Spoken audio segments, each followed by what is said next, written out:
Okay, you're not really going to be able to see it because of my hair, so I just want to show everybody my makeup now because this bitch struggles to get regular ass eyeliner even, so I'm just really proud of myself. Anyway, before I start this video, I just want to say that this video is fair use, so all the media used in this video is used for criticism, review, or in a transformative way. All the information I present is public information, everything else is alleged, a joke, or just my opinion. So the first person that I want to talk about is Alex James, who some of you might know as like the guy who used to be in Gabby Hanna's Vines a lot. They were really close friends. He was with her, if you remember, when she was in this hotel that she went on Snapchat and made several snaps about, claiming that it was haunted and they were both terrified and all that stuff. But 6 months ago, Gabby Hanna posted a video on her YouTube channel. I don't know what the video exactly was. I don't think it was entirely just an expose on Alex James, because I remember her looking kind of similar in that video to the video where she like addressed everything, I guess. So I'm pretty sure it was just that video where she like addressed a bunch of different things at once. But in the video, she had claimed that Alex had faked an anxiety attack and that he was watching Gabby have an anxiety attack and not doing anything about it. This is all regarding their experience at like the haunted hotel. And he basically came out with a video addressing all this 6 months later, saying that that was very much not what happened and it was essentially like faked. He said that he was in a completely different room to Gabby's and that he was like down the hallway and he didn't have a key to Gabby's room, so she would have had to let him in for him to be in the room. And one of the like main points of the hotel being haunted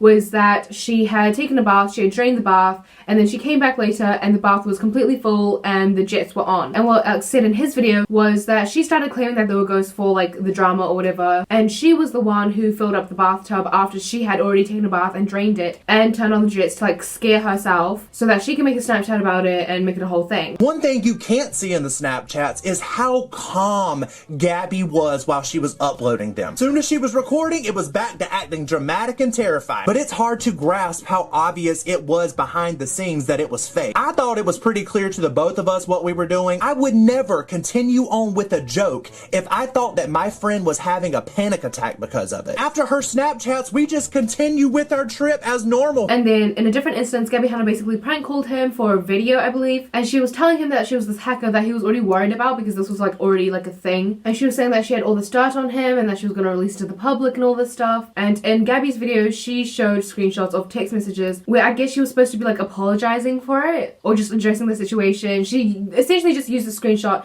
to prove that she had talked to Alex about it, but Alex used the exact screenshot that she had shown, like literally not his own copy of it or anything because he didn't have it, but in the screenshot that she used in her own video, she left in the text where it says that it was no longer Alex's phone because he had gotten a new number. The second thing I want to talk about is Sia, because she made a movie that was very involved with autistic people and autism and stuff like that. I'm sure you've already heard about it because there's a lot happening, but it's been widely accepted that she just did it very badly, and the way that she handled the situation is probably worse. A Twitter user by the name Helen said this: "Several autistic actors, myself included, responded to these tweets. We all said we could have acted in it on short notice. These excuses are just that, excuses. The fact of the matter is, zero effort was made to include anyone who is actually autistic." And Sia, with her 500 IQ, decided to respond to that tweet saying, "Maybe you're just a bad actor." So you're making a movie about autism, you didn't include autistic people, or at the very least didn't include enough, you then refused to take criticism from autistic people, and then you actively mocked and degraded people who are in the disabled community and autistic community for calling you out on a genuine issue about the movie that you are supposed to be in charge of. Somebody had asked her if she had done any research about autism or the community at all and how they would feel about the situation, to which Sia said, "Duh, I spent 3 fucking years researching. I think that's why I'm so fucking bummed." You being bummed for getting backlash about a movie that you made badly and oversights and issues that are very valid and that you made is not a good enough excuse for you, being such a big creator and such a famous person, to come for actual autistic people for being right. She also said, "Autism Speaks came on board long after the film was finished, 4 years in fact. I had no idea it was such a polarizing group. Sia, I love you, but Autism Speaks is a horrible, horrible thing that does not show or represent kindness for autistic people like me. They are known to fearmonger and spread false, harmful information and stigma. Please don't give them a voice." To which Sia responded, "Oh shit." Your response after finally not being able to mental cartwheel your way into being right, or to being a victim or a know-it-all, despite you not being autistic, is oh shit. Thanks for telling me. Who do you give a voice to and support in this realm then? So now you want to listen. After somebody butted you up with, see, I love you, but. After you told people with genuine criticisms of your trashy ass film that they were just bad at acting because you suck at casting. After you snapped on an entire community of disabled people and shat on them, then continue to expect them to watch your shitty ass movie, which seems like more of an uneducated joke than an actual film. Now you want to respond. Because you're now able to shift the blame from you to Autism Speaks. What I'm confused about is how you could spend 3 years allegedly researching autism and not find out within those 3 whole ass years that Autism Speaks is a bad organization.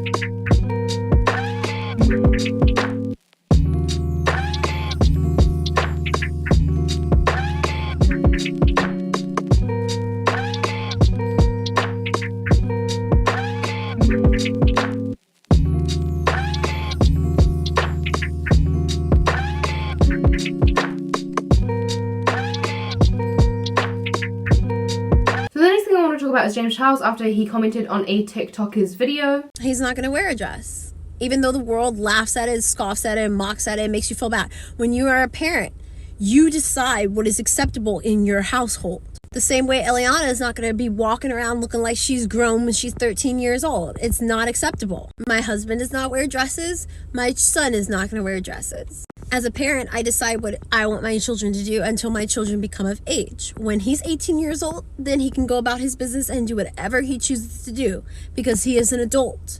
The Bible says, train up your child in the way he should go.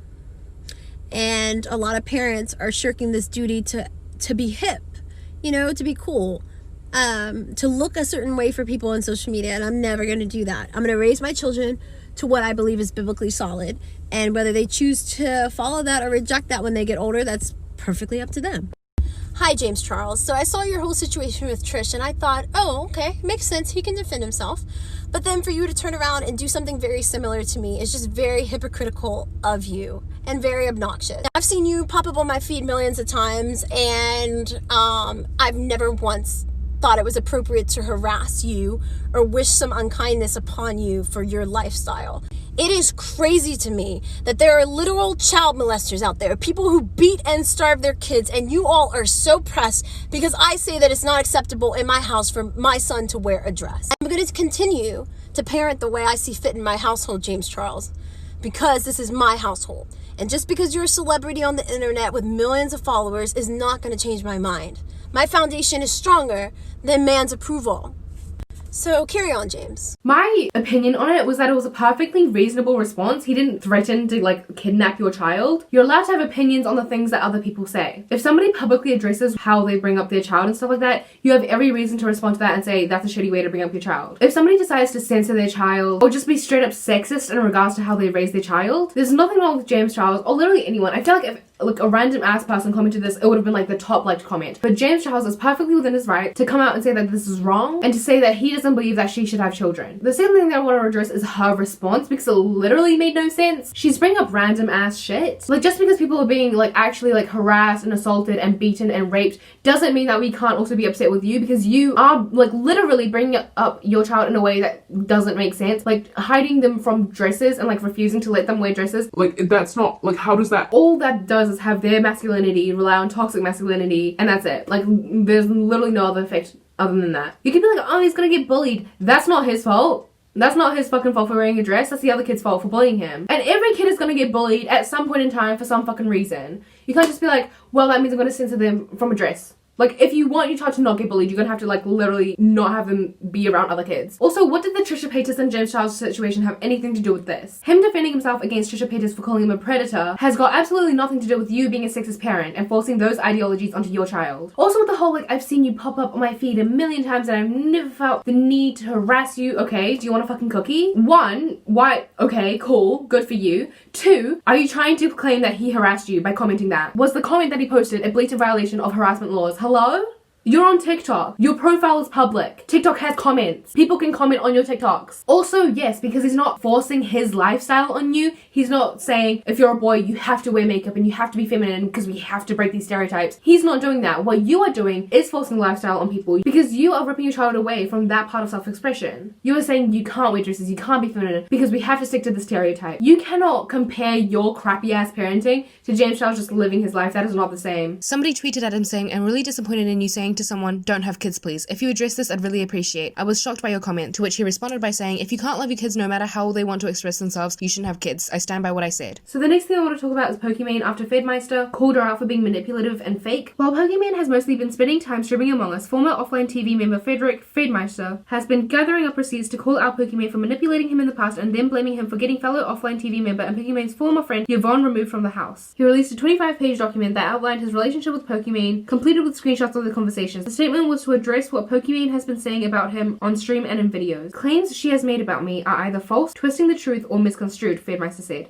In June, when Pokimane ended up posting a video about Fedmeister, the streamer was kicked from offline TV for alleged sexual assault. Yvonne had claimed Fedmeister would touch her without her consent while he was drunk, though he claimed that he didn't remember the incidents. Fedmeister claimed that he and Poki had become very close after a trip to Taiwan. He shared screenshots of them constantly sending flirty texts to one another. Poki told him it was complicated because they lived together. She considered it a conflict of interest. Fed was disappointed, but he agreed to limit his contact with Pokimane after the conversation. Still, the two continued to have sleepovers and flirty conversations. Poki got upset when Fed started getting comfortable with her around other people and warned him that they were getting too coupley in front of others. Fed ranted about it to another streaming house, Just Friends. Poki later claimed that Fed had attempted to manipulate Just Friends into not liking her. This was something Poki addressed in a video she released earlier in the summer. Responding to the accusations made in the video, Fed stated that Poki alienated herself from Just Friends. Fed claimed that she would only visit the house if she needed something. He noted that Pokimane would often only do things if it benefited her and her business interests. When Poki started dating someone else, Fed said the emotions got to him and that took a toll on his mental health. In the video where Poki addresses Fed, she also claims that he tried to get Yvonne fired. He stated that he had already apologized and talked to Yvonne and other members of the offline TV house, but he also wanted to address the public allegations against him. I always wanted Yvonne to be a part of offline TV. She was originally hired as the OTV house manager. Fed states that Poki would often rant to him in private about how little effort Yvonne was putting into her role. At one point, Poki even called a private meeting to discuss how Yvonne was spending too much time making YouTube videos rather than doing her job. Later on, offline TV moved to a new house with a new remote assistant. With more free time, Yvonne started to focus on YouTube videos and streaming again. This was a source of frustration for Pokimane, Fedmeister claimed. Fed and Poki continued their rocky relationship. I know this will in no way clear my name, Fed said in a statement, but it's been hard to sleep at night when I know there's been so much misinformation and spiteful narratives against me out there that were carried by people I once considered family. At one point after the initial drama went down, Fed posted an Instagram photo captioned, I'm working on myself. He noticed that Pokimane had unfollowed him an hour after it went live. She then tweeted something he felt was aimed at him, which was the girl fucks up, guy fucks up tweet that she made. Even though Fed claimed that he was part of the problem between Poki and himself, he claimed he was never manipulative and never attempted to cause Pokimane to lose friends. He also repeated that he never wanted Yvonne fired. He stated that all he wanted to do was to better defend himself from accusations made against him and to give people additional context on his side of the drama. I'm sober and in therapy. I've learned a lot about myself and my issues and working very hard to address what causes these issues. My relationship with Poki was a lot more complicated than we were close. I didn't try to manipulate our friends to get them to hate Poki. Poki's relationship with Just Friends was professional and she used me as a scapegoat for not forming friendships with them. She isolated herself from them. I told some people we had a thing and I felt I was being honest. However, it was wrong because it broke her trust and privacy. I never tried to get Yvonne fired because of the incidents between us, but Poki later does for other reasons. Pokimane did respond to all of this and she said that firstly it was an old document. She had already seen it, a bunch of her friends had already seen it, it was sent to her, which was why they didn't want it leaked because she had already talked about it with Fed privately and they had essentially sorted everything out. She explains like their romantic history, saying that they were getting kind of close and that it was starting to get serious, but then Pokimane realized that she didn't want to start something with somebody that was in the house because that could complicate things. But they continued to be very close, which resulted in a lot more problems because Fed would see a lot of things as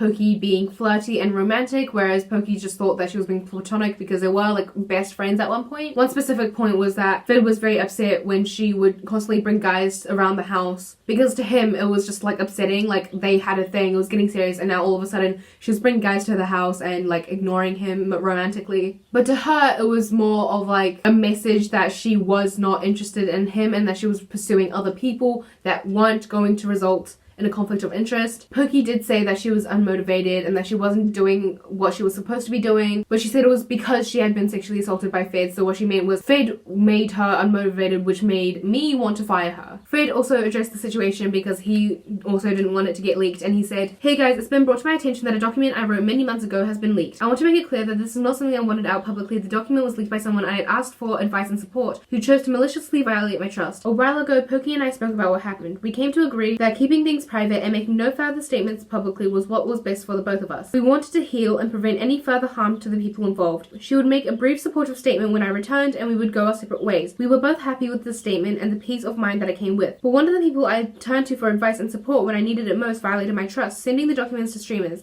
I just want to apologize, as I do feel responsible for such extremely sensitive and private conversations to be aired out like dirty laundry. When I wrote this statement months ago, I was encouraged by my friends to write out my side of things. However, I did it while feeling extremely vindictive, as I felt that someone I once deeply cared for inaccurately spoke out against me. To this day, I do believe I was mischaracterized. However, after talking to Pokey, I came to understand her perspective and decision making. My outlook on the whole situation as a whole now comes from a better place of understanding. Additionally, after hearing her side about Yvonne almost being fired, it was made clear to me that the point of her bringing that up wasn't to allude to the false claim I wanted her fired, but more so to highlight the fact that her lack of motivation to work stemmed from her feeling uncomfortable because of our incident, which again, as I said in the document, I am deeply sorry for and wish I wasn't so naive and insensitive. On the topic of whether I tried to manipulate our friends to hate her, I still fully stand behind what my document reads, but I want to further emphasize that although it wasn't my intention to shine Pokey in a bad light when I vent or confide to our friends about my frustrations, the side effect was that many of our friends perceived her differently and in turn avoided pursuing friendships with her. They then admitted this to her after the intervention, so I now better understand why she felt manipulated. I know a lot of details surrounding the nature of our friendship were shown, but I'd like to first prevent any further speculation by saying we were never intimate or in a relationship. Pokey and I were very close and often flirty, but that was the extent of it. I know the way things unfold in the document, it seems like I'm alluding to her leading me on, but I don't believe that and think that the truth is somewhere in between. We both made mistakes and have owned up to them privately. I hope everyone reading will try to move on from this, as we certainly have already. So that's all I have for you guys today. If you liked this video, if you liked me, make sure to like and subscribe. If you didn't like me, make sure to get in contact with my teachers because I bet you'll have a lot in common. And make sure to stay safe and stay hydrated.